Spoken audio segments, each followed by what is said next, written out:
lahat. Tayo po'y muling narito sa ating programang Word Made Flesh. Sa ating propaganda para sa ika-15 linggo sa karaniwang panahon sa Eklesiya. Sino ang aking kapwa? Who is my neighbor? Anong dapat kong gawin para makamtan ang buhay Diyos? What must I do to inherit eternal life? Napakahalagang mga katanungan ito na sasagutin po dito sa ating programang Word Made Flesh. Sana po lahat kayo nakahanda na para sa ating palatuntunan, yung po mga susulatan nyo at panulat. At binabati ko po lahat kayong sumusubaybay sa ating programa ngayon. Mga magulang, mga anak, mga kasambahay, lalo na po yung mga may dinadalang problema, mga karamdaman, mga kapatid ko sa kaparian, yung po mga diakono, katekista, religyosa, mga seminarista nagpapalaganap sa salita ng Diyos. Sana po kapulutan natin ang ating programa na magagamit natin sa pagpahayag ng magandang balita. Kung kaya po, sama kayo naroon sa Pilipinas man o abroad, binabati ko po kayong lahat ng Shalom.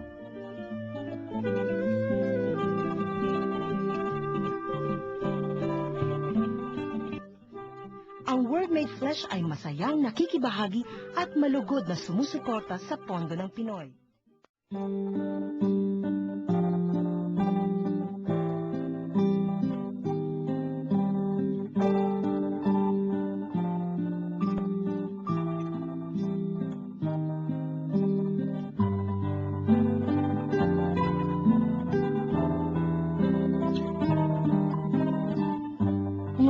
Kailangan ninyong dinggin ang kanyang tinig at buong puso't kaluluwang sundin ang kanyang mga utos.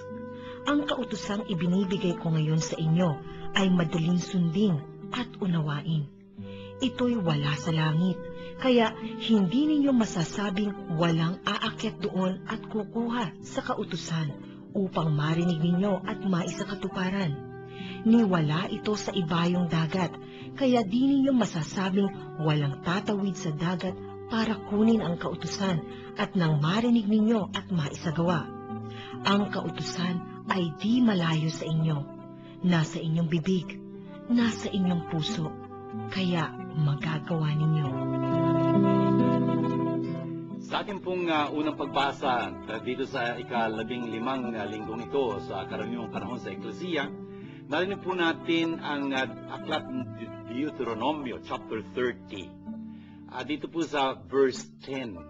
Ang tinatalakay po dito ay may pinapangako ang Diyos na kanyang pagpapalain ang kanyang bayan if only you heed the voice of the Lord your God.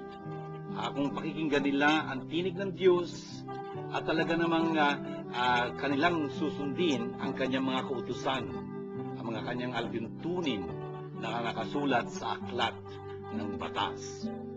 Brothers and sisters, napakahalaga hunong sinasabi dito ng Panginoon. Tingnan nyo, makaasa tayo sa pagpapala ng Panginoon ng mga biyayang pagkakalob niya sa atin na kailangan natin sa ating buhay kung tayo'y makikinig sa kanyang salita. Kung talagang susundin natin yung kanyang mga batas, yung kanyang mga kautusan, na talaga namang mga kautusan na nagpaparunong sa atin. Ibang ginagawa tayong marurunong pagka nagkataon. Kasi ibang-iba talaga yung mga kautusan ng Panginoon. Ayon na ayon sila sa ating kalikasan na siya mismo ang lumikha. At yung mga kautusan niyang yun talagang napakahusay na talagang kung susundin lang natin, talagang giginhawang buhay natin. Para bang, ewan ko kung ang tanaw ninyo, ang paningin ninyo tungkol sa mga utos ng Diyos, kunyari pagkapapunta ka ng, sabihin natin, Baguio mula sa Maynila, at hindi ka pa nakapupunta ron kailanman, sabihin natin, first time mo magdadrive up to Baguio, ay salamat lang na sa Diyos, may mga guideposts, may mga signages, may mga signboards na ganyan, na magsasabi sa inyo, this way to Baguio, take the left turn, or something, take the right turn, or whatever. Ay sa pamagitan ng mga signboards na yon, talagang makakarating ka sa tutunguhan mo. Yung mga commandments, ganun-ganon, nandun sila sa tabing daan, kasi mga signboards naman, wala naman sa gitna ng daan, ay dinabunggo mo yun, hindi ka makakarating sa pupuntahan mo pagka nagkataon. Yun yung mga commandments din, parang signboards on the way of life, on this journey of life. Nandun sila sa tabing daan, nagtuturo sa atin kung saan tayo tatahak para mas mabilis tayo makarating sa yakap ng Diyos, ating mapagmahal na Ama. You know? Kung kaya nga, ayun, inikaya tayo dito ng aklat na ito ng Deuteronomio na talagang tuparin natin yung mga utos niya at mga alituntunin niya. At sabi niya, when you return, to the Lord your God with all your heart and with all your soul. Ganun ho ang dapat na gawin natin, yung bumalik tayo sa Diyos, ating Panginoon, ng buong puso at ng buong kaluluwa. Ibig sabihin, ng buong nating pag-iisip, ng buong nating lakas, Talagang pagsumikatan natin makabalik sa Diyos. Bakit? Sa Diyos lang ho natin makikita talaga yung hinahangad-hangad ng ating mga puso. Brothers and sisters, napakahalaga po nitong tinuturo sa atin ng Panginoon ito. Tingnan nyo, ang puso ng tao, kahit na sino pag-drawing nyo ng puso ng tao, laging pag-ganon pag-ganon. May isang batang babaeng maliit na pinag-drawing ko ng puso, ang drawing niya pag-ganon. Nagmula doon sa ibaba at punta roon. Francis, kesyo pag-ganon o pag-ganon ang drawing natin ng puso, walang nagdo-drawing ng pusong bilog. Kasi laging kulang ang puso ng tao. Laging meron siyang minimithi. Wala makapupuno ng puso ng taong yun, kundi ang Diyos lamang. Yun nga pupuspusin niya tayo ng kanyang pagpapala. Pagka talagang pinakinggan niya natin yung kanyang tinig. Tinig kong umaalingaw-ngaw hanggang sa ngayon sa pamamagitan ng pangangaral ng Eklesiya, pagpapahayag sa atin ng salita ng Diyos. Talagang pagsasabuhay natin nung mga utos niya yun, talaga namang pupuspusin niya tayo ng kanyang pagpapala. Sabi niya, hindi malayo itong utos na ito ng Diyos na pinag-uutos niya sa atin ngayon, hindi ito malayo sa atin. Hindi ito misteryoso na hindi natin maaarok, hindi natin maunawaan. Hindi ito nandun sa napakataas, sa kalangitan. Paano tayo makakapunta roon? Hindi ito layo-layo sa atin, across the sea, something like that. Sino makakapunta roon? Hindi.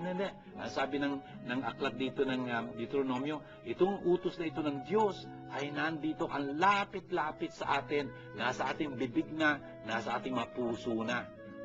Sapat na gampanan lang natin to, isabuhay lang natin to.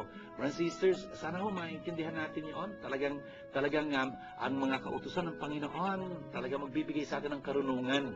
At pagkat tinupad natin yun, talagang bibigyan tayo nito ng pagpapala.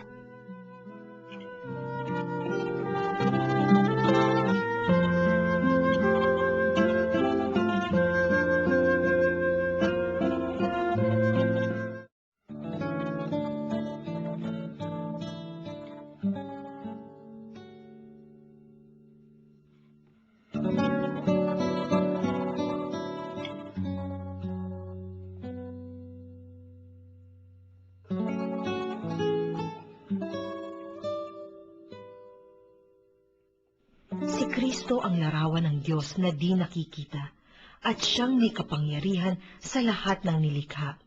Sapagkat ang lahat ng nasa langit at nasa lupa, nakikita man o hindi, pati ang mga naghahari at namamahala, mga namumuno at may kapangyarihang espiritual ay pawang nilikha ng Diyos sa pamamagitan niya at para sa Kanya. Siya'y una sa lahat at sa Kanya nasasalalay ang kaayusan ng lahat ng bagay. Siya ang ulo ng iglesia ng Kanyang katawan. Siya ang una, ang panganay na anak, ang unang nabuhay na muli upang siya ang maging pinakadakila sa lahat ng bagay. Ipinasya ng Diyos na ang Kanyang kalikasan ay manatili rin sa anak, at inibig niyang ang sandaigdigan ay makipagkasundo sa Kanya sa pamamagitan ng anak. Sa pamamagitan ng pagkamatay nito sa krus, nagkasundo nga ang Diyos at ang lahat ng nilikha sa langit at sa lupa. Ito pong ating ikalawang pagbasa ay napakaganda ng tinuturo sa atin tungkol sa ating Panginoong Jesus. Tingnan niyo yung statement dito sa chapter 1 verse 15 ng Colossians na ito. Jesus is the image of the invisible God, the firstborn of all creation. Napakahalagang bagay noon. Si Jesus ang imahen, ibig sabihin talagang larawan ng di nakikitang Diyos. Kahit na apat ang mata natin, katulad ni Father, di natin makikitang Diyos. Makikita lang natin ang Diyos sa pamamagitan ni Jesus. ang anak ng Diyos na naging laman, the Word made flesh. Siya ho ang pinakalarawan ng Diyos. Kung gusto nating maintindihan kung sino ang Diyos, kung ano ang Diyos, kung gaano kabuti siya, kung gaano mapagpala siya, kung gaano mapagpatawad siya, kung gaano talagang mapagkalinga siya, sapat na ho tignan natin si Jesus. Naging ano ba si Jesus, na nandito sa lupang ito? Ito ang sinasaad ng banal na kasulatan, ng mga ebanghelyo. Kung gaano siya naging mapagkalinga, mapagpatawad, maamo, talagang naging kaibigan, lalo-lalo na ng mga aping-api. Yun hong larawang yun ang nagpapakita sa atin ng larawan ng Diyos na di nakikita. Pero sisters, maalala nyo ba yung napakagandang talinghaga, parabola ni Jesus sa chapter 15 ho ni Lucas? Yun hong talinghaga, yung parabola ng mawaying ama. Bakit nga ba binigkas ni Jesus yung talinghagang yun, di ba? Yung mawaying amang yun, may dalawang anak, yung anak na bunso, nagwala, etc. Ganyan. Tapos, pagkatapos ng lahat, tinanggap pa rin sa piling ng ama, nagpatawad sa kanya, nagmahal sa kanya ng todo-todo, pinagtanggol niya pa ngayon sa panganay na anak, etc. etc. Tatandaan niyo ba yun? Brothers and sisters, bakit binigkas ni Jesus yun? Kasi si Jesus tinutuligsa nung kanyang mga kaaway noon, mga kakalaban niya noon, yung mga Pariseo lalo na. Bakit? Naging malapit na malapit sa mga makasalanan. For example, talagang pinapaunlakan niya yung mga paanyaya nila na makisalo sa kanya, etc. Ganyan. Brothers and sisters, yun yung larawang yun ni Jesus na mabagkalingan ganon. Tinutulig sa nila. Kaya naman binigay niya yung talinghagang yun nung maawaying ama. Bakit? Kasi sinasabi ni Jesus sa madalit sabi na kung paanong nakikitungo ang ama, ganon din yung pakikitungo ni Jesus sa mga makasalanan. Kung nakikita niyo ganitong pakikitungo sa mga makasalanan, yun ay dahil ganon ang pakikitungo ng Diyos sa mga makasalanan. Jesus really is the image and the invisible God. Kung gusto natin makilala ang Diyos, tingnan natin si Jesus, hindi lang yun, si Jesus ay nariyan na bago pa nilikha ang lahat ng mga bagay. Kasi lahat ng mga bagay nilikha sa Kanya. He is before all things, were created through Him. Yun din ang sinasaad ni San Juan sa kanyang umpisang-umpisa ng kanyang ebanghelyo, in the beginning was the Word, and the Word was in dynamic relations with God, and the Word was God. All things came to be through Him, and without Him, nothing ever came to be. Yung sinasabi dito ni San Pablo. For in Him were created all things in heaven and earth, visible and invisible, and He is before all things, and all things hold together through Him. Ang maganda ho nito, itong verse 18, napakahalaga ho nito. He is the head of the body, namely the church. Siya ho ang pinakaulo ng eklesiya na kanyang katawan. Ang eklesiya ho, at ang eklesiya tayo ho yun, yung kalipunan, yung samahan ng mga nananampalataya kay Kristo, yun ang ibig sabihin ng church. Yung tinawag palabas, eklesiya. Upang matipon sa pananampalataya na si Jesus, ang Kristo, ang anak ng Diyos, ang tanging Panginoon at tagapagligtas. Brothers and sisters, yun yung church, At yung church na yun, the mystical body of Christ, dapat may ulo, ang ulo nun si Kristo. Brothers and sisters, kaya importante para sa atin, maintindihan ho natin yun. At isabuhay ho natin yun. Natural kung nasan yung ulo, nandun yung katawan. Alam nga naman, yung ulo nandito, yung katawan nandoon. Hindi pwede yun, Yun nga ho, dapat ho lagi tayong kaugnay ng ulong yun na wala nang iba kundi si Jesus. At si Jesus ho kinakatawanan hanggang ngayon ng Santo Papa, for example. Ng Santo Papa.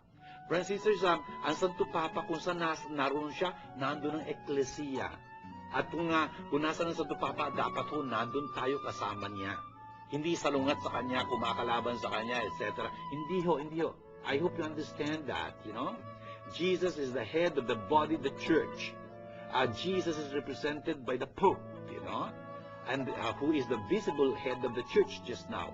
Kung saan ang Santo Papa, nandun ho tayo, karangalan ho natin yun na maging talagang bahagi ng katawan ni Kristo. Brothers and sisters, you can show this in practical terms. For example, pagka nasa simbahan ho tayo, yung gusali, yung simbahan. Brothers and sisters, pagka nasa simbahan tayo, kunyari magsisimba tayo, nandito yung pare sa may altar, nasan kayo? You know? May importante ho na yung pare ho kumakatawan kay Jesus. Yung at one point, sasabihin, ito ang aking katawan, ito ang aking dugo. Boy, pagka inisip-isip mo, dapat sabihin ng pare, ito ang aking katawan. Hindi ito. Hindi ho. Ayun sinasabi, ito ang aking katawan. Ibig sabihin, talaga ang nagsasalita doon, si Kristo, si Jesus. Francis, sa mga tuwid, yung pare kinakatawanan niya si Jesus sa pagkakataon. Ngayon, no? O kung nasan ho si Jesus, dapat nandun yung kanyang katawan. Ang ibig ko sabihin, kunyari, nandito yung pare, nagmimisa, alangan naman yung mga magsisimba, nandun sa dulo. Ano yun? May katawan bang ganun? Nandito ulo, yung kamay, nandun yung paa. Dapat doon kung talagang buhay na katawan yan, magkakasama yan. Yun nga ho, let's understand what the church is, and let's put it into practice. Hindi yung alam natin, tapos di naman natin sinasabi. Parang sinasabi, wala kang pakialam dyan sa mga yan. Teka, dapat may pakialamanan ho tayo. Miyembro ho tayo ng iisang katawan lang. Hindi ba? Yun ho nga. You know? And of course, si Jesus ho, pinagkasundo niya tayo. He reconciled us to the Father and to each one. Kaya ho yung krus ni Kristo, may vertical dimension, di ba? May horizontal dimension. Yung pinagkakasundo ni Jesus tayo sa Diyos, ating mapagmahal naman, pinagkakasundo niya tayo sa isa't isa. Siya ho yung ating kapayapaan sa magitan nga ng kanyang krus, na ating laging pinagdarangal. Sana ho, talagang pinagmamalaki lagi natin yung krus ni Kristo yon.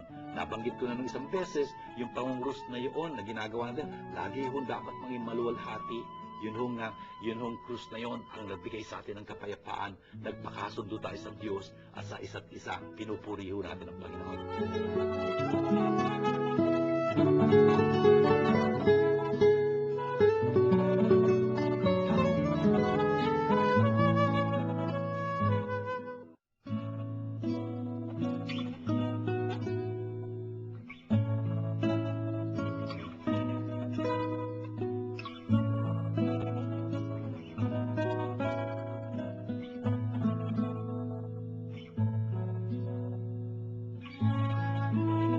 Sumainyo ang Panginoon. Ang magandang balita ng Panginoon ayon kay San Lucas. May iskribang lumapit kay Jesus upang siya'y subukin. Guro, aniya, ano po ang dapat kong gawin upang magkamit ng buhay Diyos? Sumagot si Jesus, ano ang nakasulat sa kautusan? Anong nababasa mo roon? Tumugon siya, ibigin mo ang Panginoon mong Diyos ng buong mong puso, ng buong mong kaluluwa, ng buong mong lakas, at ng buong mong pag-iisip. At ibigin mo ang iyong kapwa gaya ng iyong sarili. Tama ang sagot mo, wika ni Jesus. Gawin mo iyan at mabubuhay ka. Sa hangad ng iskriba na huwag siyang lumabas na kaya, tinong niya uli si Jesus. Sino naman ang aking kapwa? Sumagot si Jesus, may isang taong naglalakbay buhat sa Jerusalem, patung Jericho. Hinarang siya ng mga tulisan, kinuha pati damit sa katawan, binugbog at halos patay na ng iwan. Nagkataong dumaan doon ang isang saserdote at pagkakita sa taong nakahandusay, siya'y lumihis at nagpatuloy ng kanyang lakad. Dumaan din ang isang Levita, ngunit tinignan lamang niya ito at nagpatuloy sa kanyang lakad. Ngunit may isang Samaritanong naglalakbay at naparaon roon. Nakita niya ang hinarang at siya'y nahabag. Lumapit siya, binuhusan ng langis at alak ang kanyang mga sugat. Sugat nito't tinalian. Saka isinakay ang tao sa kanyang sasakyang hayop, dinala sa bahay panuluyan at inalagaan doon. Kinabukasan, tumukot siya ng 2 denaryo, binigay sa may-ari ng bahay panuluyan at sinabi, alagaan mo siya, at kung magkano man ang kakulangan niyan, babayaran ko sa aking pagbabalik. Sino ngayon sa palagay mo ang nagpakita ng kanyang pakikipagkapwa sa taong hinarang ng mga tulisan? Tanong ni Jesus. Ang nagpakita ng habag sa kanya, tugon ng iskriba. Sinabi sa kanya ni Jesus, humayo ka, gayon din ang gawin mo. Ito mga kapatid, ang magandang balita ng ating kaligtasan. Mga kapatid, tingnan nyo, ito yung isang parabola, talinghaga ni Jesus na talagang popular na popular. We know it even by name. The parable of the Good Samaritan. Ano nga ba nangyari?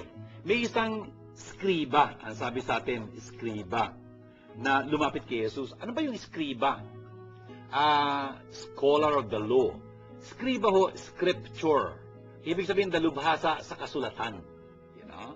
Siya yung nag-aaral ng kasulatan. Ito mga skribang ito, ang mga guro ng mga Fariseo.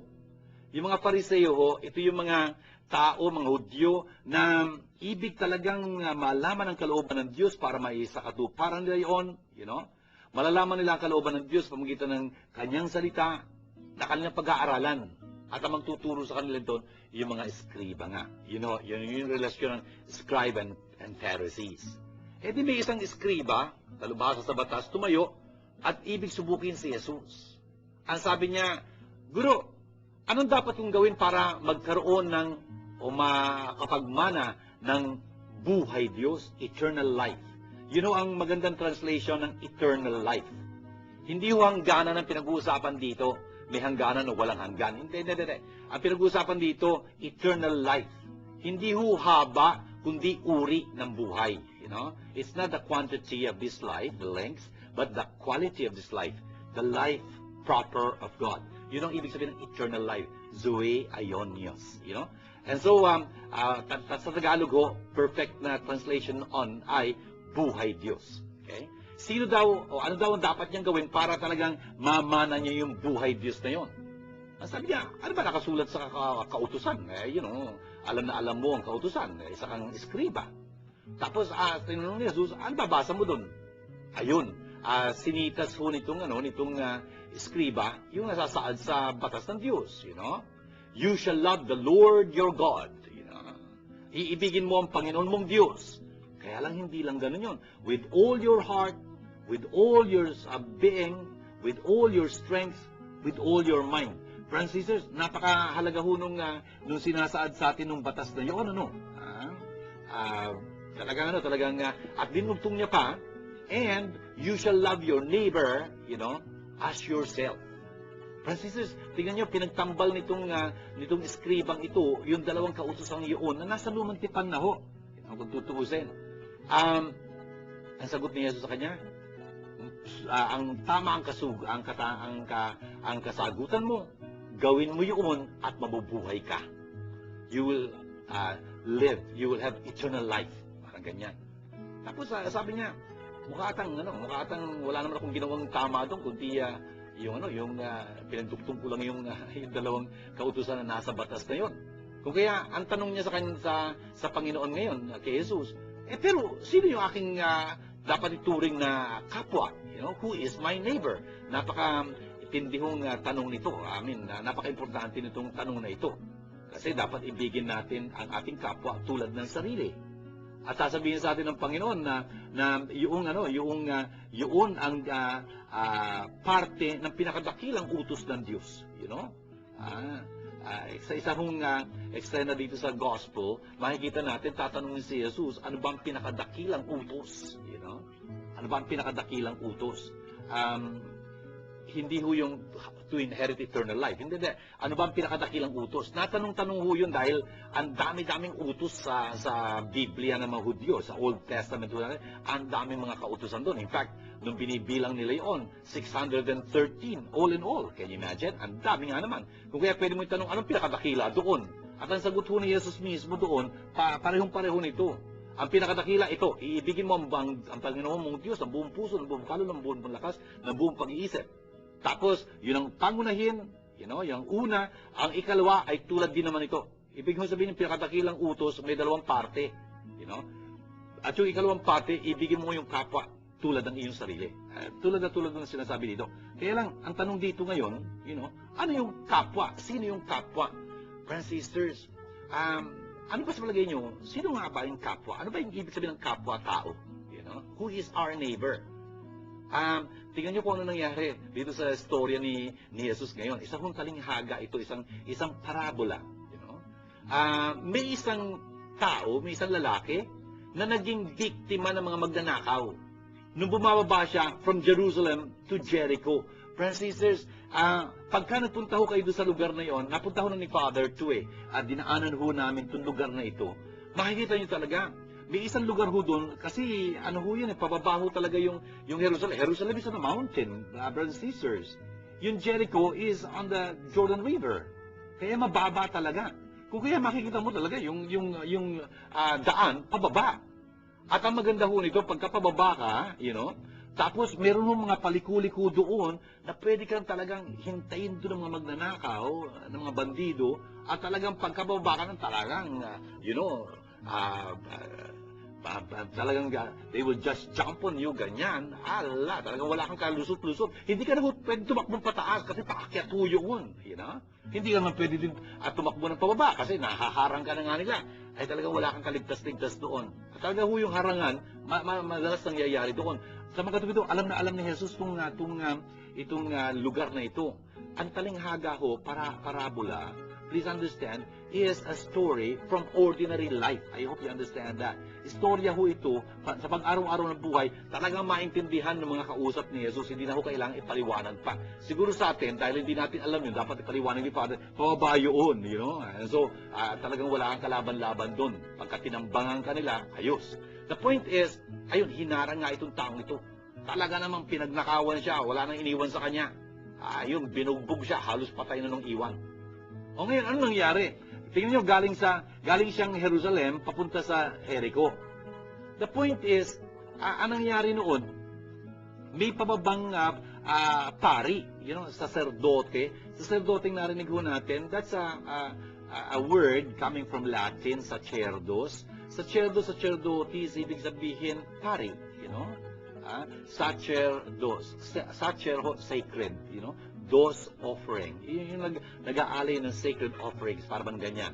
Ano yun? Siguro katatapos niya lang ng kanyang pagservisyo sa templo sa Jerusalem. Isa lang ang templo na nasa Jerusalem. At pauwi na rin siya sa Jericho. Nung napadaan siya doon, nakita niya yung nakahandusay doon. You know? Hindi niya ho ginalaw. Hindi niya man lang nilapitan. Nakita nila at, pass by. Bakit? Kasi, kung sakaling patay na yung taong yun, pagka ho hinipo mo siya o nahawakan mo isang bangkay, nagiging marumi ka sa harapan ng batas. Hindi ka pwede maglingkod sa templo uli, you know? You will go through a purification process. Medyo very elaborate. Sa mga katuwid, hindi ka pwede maglingkod sa templo.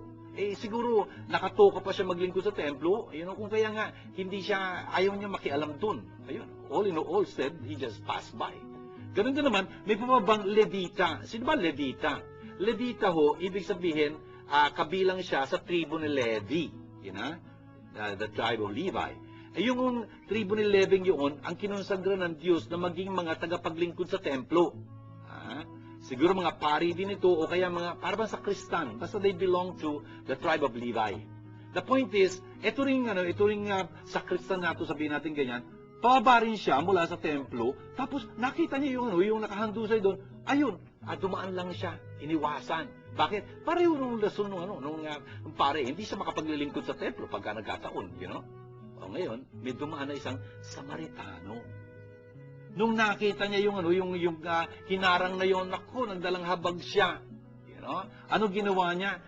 Lumapit siya, tapos meron siyang dalang langis at alak.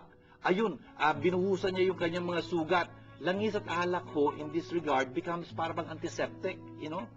Parang alcohol na, hindi ba yung alak na alcohol, no? Pang disinfect ho, you know, ang kanyang mga sugat kasi biro mo, mamabagayan pagka nagkataon. Tapos hindi lang yun. Pagdadalang habag niya, isinakay niya dun sa kanyang sasakyang hayop, yung tao, imbis na siya ang sasakay, yun ang taong pinasakay niya doon. At yun, dinala niya dun sa isang bahay panuluyan. Alam niyo, malapit na malapit dito, meron hong bahay na panuluyan, tinuturo sila. Na yan yung inn, parang ganyan, dyan sa lugar na yan. And so, doon, inalagaan niya pa rin yung tao. Kinabukasan, naglabas siya ng 2 silver coins, yun yung denarius, Denarius, so yun ang pambayad sa upa para sa isang araw na pagtatrabaho, 1 daily wage ho yun. Naglabas siya ng perang ganyan at binigay niya doon sa enkargado doon nung bahay panuluyan. At ang sabi niya, alagaan mo siya. Kung meron pang lalabis na nagastos ka sa pangangalaga sa kanya, pagbalik ko dito, kasi malamang itong taon to, pabalik-balik siya sa Jerusalem at Jericho kung tutuusin. And so, pagbalik ko, babayaran kita. Brothers and sisters, tingnan nyo kung ano itong istoryang ito. Karaniwan ho, ang mga Samaritano is the butt of jokes, ng mga Hebreo. Laging silang behado, laging silang pinagtatawanan. Dito sa puntong ito, sa storya ni Jesus, medyo baliktad, Ang ginawa ni Jesus na bida dito, yung Samaritano. Yung Levita, tsaka yung pari na una sa kanya, puro Hudyo ito. Yung hinarang doon, Hudyo. The point is, yung Samaritano nagdalang halabag dito, hindi ba? Ngayon, ang tanong ni Jesus sa kanila, sino nga ba ang naging kapwa dun sa taong hinarang? Ano sagot ninyo kung kayo yung tinanong noon? Ay, simple siguro. Sasabihin nyo, yung Samaritano. Simple. Yung Samaritano. Yun ang sagot. Kasi may pangalan naman siya. Samaritano. O pwede mo sabihin kung yung pare, O kaya yung Levita. Something like that. Total, yun naman ang pangalan nila. Di ba? O tingnan nyo kung ang sagot dito sa verse 37. The one who treated him with mercy. Brothers and sisters, kasi hindi nila makuha bigkasin yung salitang Samaritano kasi kaaway nila mga Samaritanos, Brothers and sisters, I hope you understand that. Napaliwanag ko na ho dito sa isang ebanghelyo yun, di ba? Yung mga Samaritano, the Samaritans, who were they? Nako, for the longest time ho, mga kaaway sila ng mga Hudyo. Hindi sila, nag-uusap, hindi sila nakikisalamuha sa isa't isa. Wala silang pakialamanan talaga. Kung kaya, hindi nila mabigkas-bigkas yung pangalan Samaritano kasi yun naman ang tamang sagot, di ba? Samaritano. Sinabi nila, yung nagpakita sa kanya ng awa, Sa madaling sabi, dapat Samaritano. Tingnan nyo, brothers and sisters, naintindihan nila yung istorya. That's the power of the parable, Talagang sangkot na sangkot ka doon sa istorya, kaya kahit na hindi mo masabi-sabi, sasagot ka, Tingnan nyo yung sagot, dapat Samaritano lang, hindi na masabi. Kaya nagka-conflict pa sila sa kanilang mga sarili, Nagpalusot pa sila, the one who treated him with mercy. Haba-haba, Samaritano lang, sapat na Pero hindi na matanggap yun Pero brothers and sisters, ito ho yung power ng parable. Talagang naiintindihan mo kung ano nangyayari. Talagang drama na ang ganda-ganda ng pag-istorya ni Jesus. Brothers and sisters, anong ibig sabihin nito? Anong ibig sabihin nito? Tingnan nyo, unang-una sa lahat, dapat natin balikan yung tanong nung tao. Paano daw ano daw dapat niyang gawin para mapakinabangan niya, mamana niya yung buhay Diyos? Ang maganda ho nito, tanong natin sa sarili natin, ano ba yung buhay Diyos na yun? Kailan ba makakamtan yun?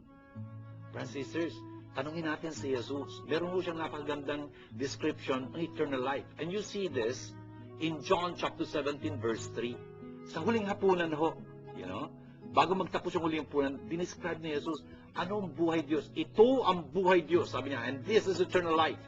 Na makilala kanila. Sino yung kausap dito ni Jesus? Ang Ama. At makilala kanila, Ama, bilang iisa tunay na Diyos. At makilala nila ang iyong sinugo, si Jesu Cristo. Brothers and sisters, that's what eternal life is. Eternal life is to know the Father as the one true God, the only true God. And Jesus Christ, whom He sent. Brothers and sisters, yun ang buhay Diyos. Eternal life is that knowing. Ano nga ba ang ibig sabihin ng knowing? It's very important to understand those words. Kasi si Jesus Hudyo, anong ibig niya sabihin sa pagsasalita ng ganoon? Always read the text in context. Yung konteksto dito, isang Hudyo nagsasalita sa mga Hudyo. Hindi Pilipino, hindi Kano, or something like that. Kaya, ano ba ibig sabihin ng to know sa kanila? To know, in the Bible for a Jew, is not just the mere product of an intellectual process. Porkit nag-research ka, gumawa ka ng paper, tapos nagbasa ka ng napakaraming libro, alam mo na. Ayun nasa tuktok lang yun. Para sa isang Hudyo, hindi pa yun ang kaalaman. Rather, knowledge is the fruit of an experience, a personal contact. It's a fruit of a relationship. Yun ang ibig sabihin ng knowledge. Alam mo, pagka may relasyon kayo, Pagka talaga may kontakto kayo, may ugnayan kayo.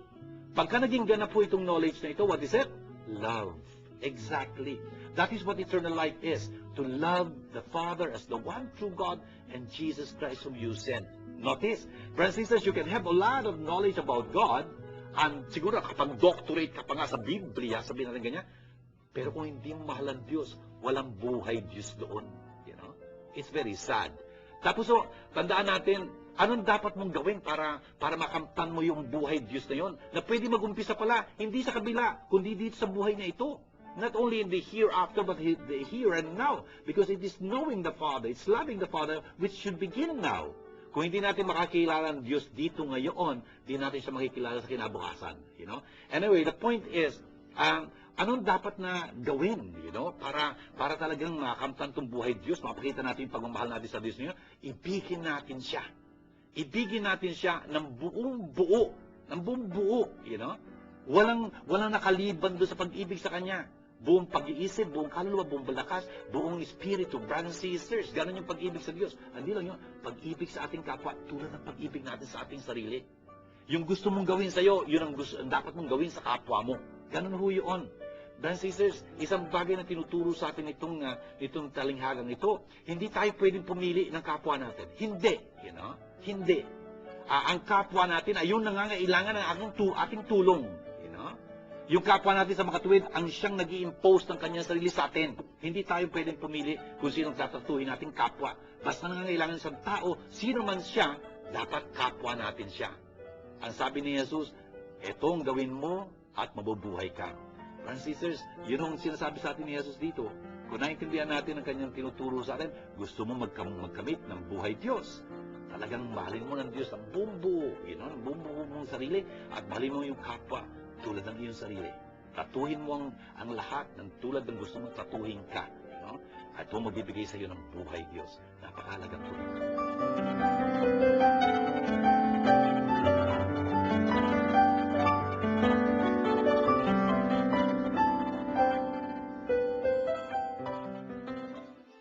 Shalom. If you had been blessed by this program, please know that God needs your financial help to continue Word Made Flesh TV show in its mission of touching more lives. For your donations, please contact the following numbers. Father Jun Lingard, SDB at 823-9263 or 823-9220 or 0917-833-0863. Or Miss Nitz Castro at 527-3952 or 0917-629-1851. Or make your deposits to Word Made Flesh Foundation Incorporated, PPI account number Philippine Pesos 0011165362 or our dollar account 0014151206. I'd like to thank you on behalf of Word Made Flesh Foundation. Shalom.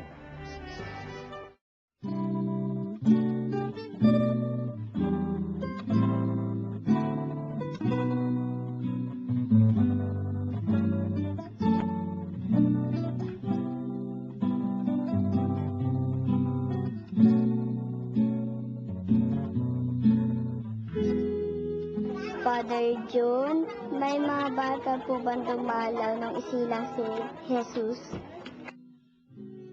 Hi Stephanie, thank you sa iyong question. May dumalaw po bang bata nang ipanganak si Jesus?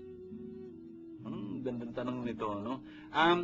Tandaan mo nung pinanganak si Jesus, pinanganak siya sa sabsaban. Ibig sabihin parang out of the way, you know? Hindi mo aasahan na may mga tao nandoon or something that way. Kung tinatanong mo nung sinilang na si Jesus, tapos malamang nakabalik na sila sa isang bahay kasi pinanganak si Jesus ng sabsaban dahil wala naman silang matirang kasi dami-dami mga tao nandun sa Bethlehem kasi nag-uwi ang lahat doon, you know, kasi magpapalista nga doon malamang nag-alisan na yung mga tao, meron na matutuluyan sina Jesus, sina Maria, sina Jose. Baka, you know, kasi may bata doon, baka negosyoso rin yung mga bata o something. Posible, hindi natin alam kung meron. Kung nandun ka ba, bibisitahin mo pa si Jesus? Kung bibisitahin mo si Jesus noon, sana bibisitahin mo siya ngayon. Ha? Kasi alam natin kung nasan si Jesus ngayon. Nasa simbahan si Jesus, sa tabernacle, sana sa mga adoration chapels. Sana kung tinatanong mo kung may dumalaw kay Jesus noon, ewan ko kung anong sagot doon. Pero ngayon, si Jesus nando sa pwede natin siyang dalawin. Sana ikaw din dadalaw sa kanya. Ha? Father June, kahit bata pa ba si Jesus, alam na niya ang kanyang destiny. Hi, Jenny Rose. Itong tanong mo, kahit babata pa si Jesus, alam na niya ang destiny niya, I suppose, no? Tingnan mo, tandaan natin si Jesus ay Diyos na totoo at tao namang totoo. Bilang bata, nung bata ka, for example, alam mo na ba lahat na alam mo ngayon? Hindi pa siguro, no? Kaya pumasok ka pa noon, tapos nag-aral ka, tapos yung mga magulang mo, inaral ka pang ganyan, tinuruan ka, etc., ginabayan ka. Kasi dapat isang bata umuunlad sa kanyang kaalaman, di ba? Nung bata ka pa, alam mo na ba kung ano mangyayari sa kinabukasan? Hindi naman siguro, no? Baka meron kang gusto, plano, something like that, pero hindi mo alam eksakto kung ano mangyayari sa iyo. No? Yun nga, si Jesus bilang bata, tao, dapat lumaki rin siya at umunlad sa kanyang kaalaman, mas makilala niya pa kung sino siya sa harapan ng Diyos. Totoo yun. Hindi tayo dapat nahihirapan doon kasi si Jesus taong-tao. Kaya of course, Diyos din siya. In other words, dapat lang maging maingat na pagsasalita tungkol kay Jesus na huwag nating sasabihin ng anumang bagay na talagang makaka-insulto sa kanyang pagiging Diyos. O makaka-insulto sa kanyang pagiging tao. Dapat maging maingat kaya hindi madaling pag-usapan si Jesus. No? Pero isang bagay talaga na dapat natin sabihin, bilang tao, dapat siyang umunlad at lumago sa kanyang kaalaman. At balang araw, malalaman niya na mas malinaw yung kanyang destiny. Lalo na siguro nung nag-umpisa na magbinyag si Juan. Maintindihan niya doon na eto siguro yung tinatadhana sa akin ng Diyos na talagang pamunuan ko itong bayan ng Diyos na nagbabalik loob sa Kanya. Something that way. Father June, kanino po nangumpisal ang mga pare? Hi, Ruby. Thank you dito sa tanong mo. Kanino po nangumpisal ang mga pari? Ako may pinagkukumpisalan ako, alam ko kung sino pinagkukumpisalan ko, pwede mo itanong doon sa mga paring kakilala mo kung sino pinagkukumpisalan. Of course, nagkukumpisal ka doon sa pwede magpatawad sa iyo. Sino pwede magpatawad ng kasalanan? Yung pari. Ito, pari din yung pinagkukumpisalan, Ganun yun eh. Wala namang sekreto doon na you can, in fact, may mga father confessors, alam mo kung sino yun. For example, na magpapari ako, meron akong naging confessor noon, siguro yung ibang nanonood dyan, baka kilala nila, si Father Pierangelo Quaranta, doon sa Salesiano din siya. He was a very good priest, naging unang kura paroko doon sa lugar kung saan nandyan si Father ngayon, sa the National Shrine of Mary Help of Christians, sa Bikutan, Paranaque. Siya yung unang kura paroko doon. Pero we have been friends for a long time. Siya yung confessor ko, yun, yung mga pare, nagkukumpisal sa mga pare.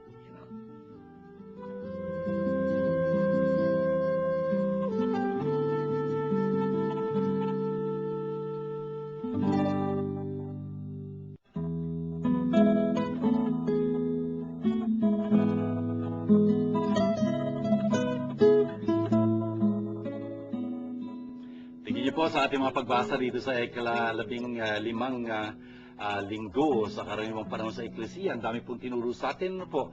Yung pong unang pagbasa, pinapahiwatig sa atin yung dapat tayong talagang magbalik loob sa Diyos with all our heart, with all our soul.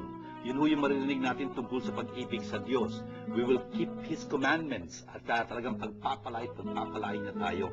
Ibigay niya sa atin yung kinakailangan nating para pang lalong maging tapat sa Kanya. Friends and sisters, dito po sa ikalawang pagbasang narinig natin, pinagdidiinan doon na si Jesus ang tunay na larawan ng di nakikitang Diyos. No one has ever seen God. Sasabihin ni San Juan sa 1 John, sa John chapter 1 verse 18, Tapos, sasabihin ni Jesus, I am the way, the truth, and the life. No one can come to the Father except through me. Talaga kasi, makikita lang natin ang Diyos kung makikita natin si Jesus. Jesus is the image of the invisible God. Tapos hindi lang yon. Si Jesus sangayon dito, sinasalungguhitan na siyang ulo ng katawan. Wala nang iba kundi ang Ecclesia. This is a very beautiful truth, brothers and sisters. We belong to the mystical body of Christ. Tayo ang katawang mistiko, mahiwagang katawan ni Kristo. Tayo yung mga sangkap nito, si Jesus ang pinakaulo. Kung nasan siya, nandun din dapat tayo. At nandun tayo sa lugar kung saan nandun si Jesus, pagka nakikiisa tayo sa Santo Papa. Santo Papa kasi ang pinakakinatawan ni Kristo ngayon. He is the vicar of Christ here on earth. Kung kaya makikita natin si Jesus sa isang katangi-tanging paraan sa magitan ng Santo Papa na kumakatawan kay Kristo ngayon. Kung kaya kung tapat tayo sa Santo Papa, alam natin nakikinig tayo kay Jesus. And so that's a very beautiful teaching here. Tapos yung Ebanghelyo ng aking pinahayag sa inyo ngayon, bawat isa sa atin, sabihin man natin o hindi, naghahanap tayo ng buhay Diyos na iyon. Maraming ibig sabihin yung buhay Diyos na iyon. Ibig kong sabihin nun, ang grasya ng Diyos, ang biyaya ng Diyos, ang kanyang pagpapala, ang kanyang kapayapaan, etc., etc. Lahat po yun nandun sa buhay Diyos na iyan. Paano natin makakamit yun? Kung ating talagang isasabuhay ang mga kautusan ng Diyos. Anong kautusan lalo na? Yung pag-ibig sa Diyos ng buong buo nating sarili, buong puso, buong kaluluwa, buong lakas, buong pag-iisip, at ang pag-ibig sa ating kapwa tulad ng ating sarili. Yung ating kapwa, tandaan natin, hindi tayo pipili noon. Yung taong nangangailangan, yun ang kapwa natin. Kung sasabuhay natin yun, talagang mapapasa atin ang buhay Diyos. Otherwise, we're just deluding ourselves. Hindi ko pwedeng makalapit sa Diyos, hindi pwedeng makatagpo ang Diyos kung hindi natin nakakatagpo ang ating kapwa. Sabi nga nila, the road to God passes through our neighbor's house. It's like that. Ang magsabing mahal niya ang Diyos, hindi niya nakikita, hindi niya naman mahal ang kanyang kapwa nakikita niya, sinungaling, sabi ni San Juan. Brothers and sisters, napakahalaga po nitong mga tinutulong ito ng Panginoon at gawin natin panalangin ito. Habang pinagdarasal kayo ni Father June, sana makipagdasal kayo para yung ating sama-samang pagdarasal maging mabisang-mabisa talaga. Sa ngalan ng Ama at ng Anak at ng Espiritu Santo. Amen. Abba, mapagmahal naming Diyos at Ama, salamat pong marami sa mga napaalala niyong katotohanan sa amin sa pamamagitan ng mga pagbasang ito. Talagang tulungan niyo po kami upang talagang mamahal namin kayo ng higit sa lahat. Mamahal namin kayo ng buong buo naming pagkatao at ang aming kapwa tulad ng aming sarili para sa inyong kaluwalhatian. Abba, itinataas po namin sa inyo ang lahat ng mga nagsusubaybay sa aming palatuntunan ito ng Word Made Flesh. Sana po ipagpalain niyo ang bawat isa sa kanila sa ngayon sa kanilang pangailangan. Lalong-lalo na po yung mga bigat na dinadala ngayon, mga problema o karamdaman o pagsubok, yung pong nalulumbay, namimigati sa pagyaon ng kanilang mga minamahal, yung pong mga nagnanais tumulong sa amin at talagang tumutulong na sa amin, pagpalain niyo sila. Lahat po ng mga nagsisitulong sa amin sa pag-asa sa katuparan ito ang aming gawain ito. At sana ipagpalain niyo sila, ang mga miyembro din ng Word Made Flesh Foundation. At sana po talagang kalugdan niyo ang bawat isa sa amin. Ito po yung aming dalangin sa pamamagitan ni Yesu Kristo, aming Panginoon. Amen. Sumainyo ang Panginoon at pagpalain po kayo masaganang makapangyarihang Diyos, Ama at Anak at Espiritu Santo. Amen. Ito po ang ating palatuntunan ng Word Made Flesh. Sana po kung nakatulong ito sa inyo, at inaasahan po natin nakakatulong ang salita ng Diyos sa inyo. Sana po i-share nyo sa amin, bahagi nyo sa amin. Nandiyan po yung email address, yung pong cell text number. Sana po makipag-isa kayo sa atin at sama-sama tayo magpuri sa Diyos. Hanggang sa muli po natin pagtatagpo, kasama po ng atin ng Birhen. Sana po ipagpalain kayong lagi ng Panginoon. Shalom sa inyong lahat. This program is brought to you by God, the Word Made Flesh.